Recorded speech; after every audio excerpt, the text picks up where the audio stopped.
In today's video, I'm going to teach you how to delete Notion Mail account. By the end, you'll know exactly how to remove your Notion Mail connection so Notion no longer has access to your inbox. First, open your web browser and go to notion.com. This is where everything starts. On the home page, find and click Login. We're going to sign in the same way the mail connection was originally set up. So next, choose the Google option. When the Google window appears, select the Google account that's currently linked to your Notion Mail. If you use multiple Google accounts, make sure you pick the one connected to Notion to avoid confusion later. After you're signed in, you'll land on your Notion home. From here, open Notion Mail. Depending on your layout, you might see it in the sidebar or the app switcher. Click it to enter your Notion Mail inbox. Inside Notion Mail, look for the settings icon, typically a small gear. Click it to open your mail settings. In the settings area, switch to the account section.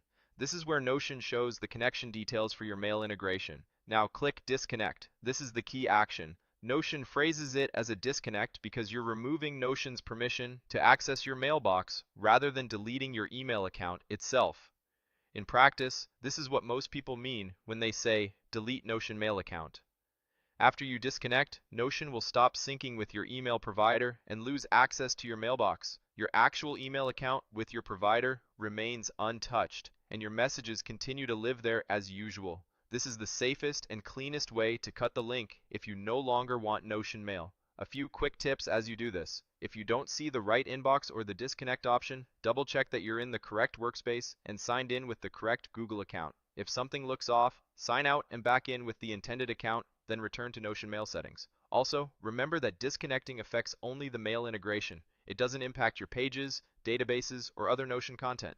That's it. You've navigated to Notion, signed in with Google, opened Notion Mail, entered settings, gone to the account tab, and disconnected the mail integration. Thanks for watching, and I hope this helped you confidently remove your Notion Mail connection.